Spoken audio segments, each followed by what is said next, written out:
Hello friends, मैं चेतन आज की न्यूज़ पॉडकास्ट में आपका स्वागत करता हूं। आज आपको फाइनेंशियल एक्सप्रेस की एक न्यूज़ प्रोवाइड की गई थी जो कि एमएसएमई पर बेस्ड थी।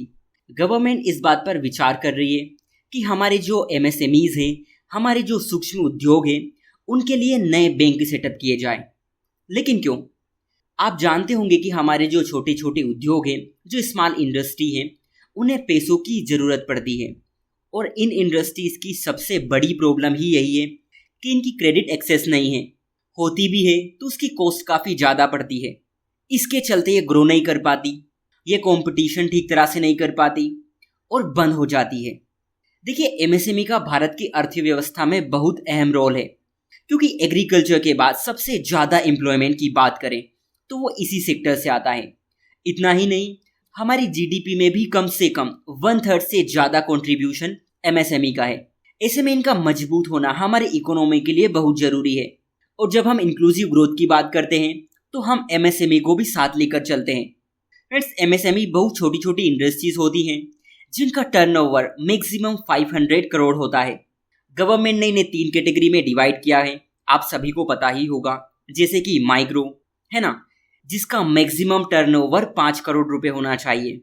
फिर है स्मॉल, इनका मैक्सिमम टर्नओवर 50 करोड़ होना चाहिए। और फिर है मीडियम, हिंदी में आप इन्हें सूक्ष्म, लघु और मध्यम उद्योग कह सकते हैं।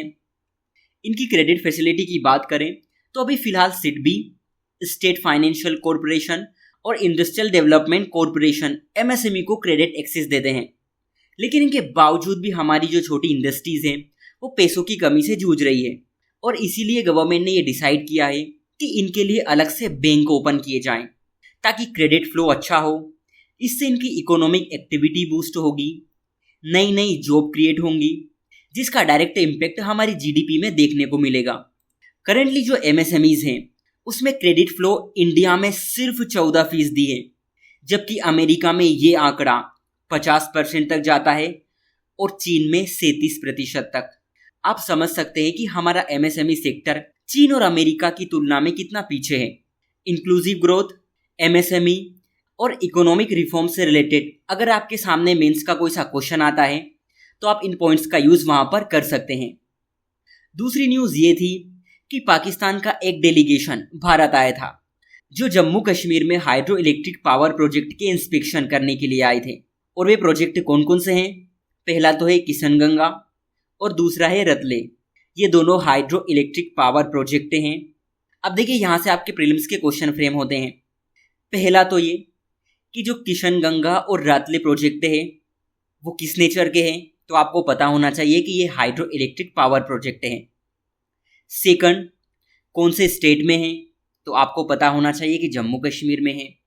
थर्ड क्वेश्चन, किस रिवर पर है, तो ये चेनाब रिवर पर है। इस तरह के क्वेश्चंस पास्ट ईयर में पूछे गए हैं, सो इनको थोड़ा याद रखिएगा। नीट घोटाले के बारे में तो आप सभी जानते होंगे और इस घोटाले ने एक बार फिर से कंपटीशन एग्जाम की प्रासंगिकता पर सवाल खड़े कर दिए कि क्या सिर्फ मेरिट में जो बच्चे शामिल होते हैं वही योग्य कहलाते हैं, बाकी जिन्हें कम नंबर आते हैं उनका क्या वे योग्य नहीं होते?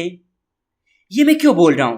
क्योंकि जो घोटाले होते हैं वो इन्हीं सोच के ऊपर किए जाते हैं। हकीकत ये है कि कंपटीशन इतना ज़्यादा है और रिसोर्सेज बहुत कम, ऐसे में योग्य व्यक्ति भी पीछे छूट जाता है। और अगर योग्य व्यक्ति पीछे छूट रहे हैं तो आपका तो पूरा सिस्टम ही फेल है, क्योंकि ये कंडीशन इस बात को प्रूफ करती है कि आप सही मायने में लोगों को अपॉर्चुनिटी प्रोवाइड ही नहीं करवा पा रहे और सिस्टम की गलती को छिपाने के लिए पूरा दोष भारत के युवाओं पर कर दिया जाता है कि पढ़ाई नहीं की होगी इसलिए मेरिट में नाम नहीं आया, इसलिए फेल हो गए, इसलिए पास नहीं हो पाए। लेकिन हम ये नहीं समझ पा रहे हैं कि भारत में जो कंपटीशन एग्जाम की वजह से सुसाइड्स होती हैं उसकी एक वजह खुद कंपटीशन एग्जाम ही है। हमारे सिस्टम की कमियां ही है और इन्हीं खामियों को छिपाने के लिए मार्केट में कुछ सक्सेस स्टोरी को इंट्रोड्यूस कर दिया जाता है, ये बताने के लिए कि मेहनत करके सफलता हर किसी को मिल सकती है। लेकिन सच नहीं बताया जाता।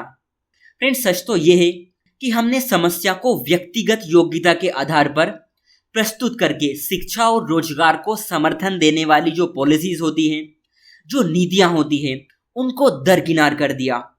इंग्लिश में कहें तो by framing the problems in terms of individual merit we side step the policies that supports education in employment in India.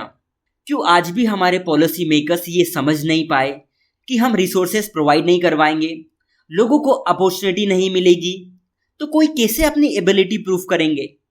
यही रीजन होते हैं जिनके चलते परीक्षाओं में धांधली होती है। और जब तक इस प्रॉब्लम को दूर नहीं किया जाएगा, हमारे देश के युवा इसी तरह दर बदर भटकते रहेंगे।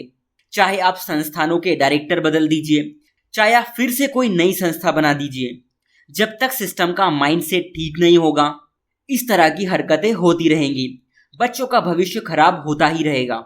इसलिए गवर्नमेंट के लिए ये जरूरी है कि एजुकेशन सेक्टर में ज़्यादा से ज़्यादा इन्वेस्टमेंट करें, ताकि किसी को इस बात की टेंशन ना रहे कि उन्हें क्वालिटी एजुकेशन नहीं मिल रही है, उन्हें अपॉर्चुनिटीज़ नहीं मिल रही है, उन्हें रिसोर्सेज नहीं मिल रहे हैं। क्यों हम सभी स्कूलों को एक जैसा नहीं बना सकते?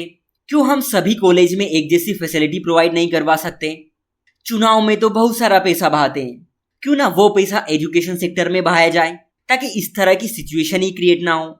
हमारी सोसाइटी को भी अपना एटीट्यूड चेंज करना पड़ेगा, क्योंकि फिलहाल सभी लोग उसी को सफल मानते हैं जिसके पास पैसा और पावर है। हमें ऐसे कल्चर को आगे बढ़ाना होगा जो लोगों के कंट्रीब्यूशन पर बेस्ड हो, जिनकी सफलता उनकी अचीवमेंट पर बेस्ड हो।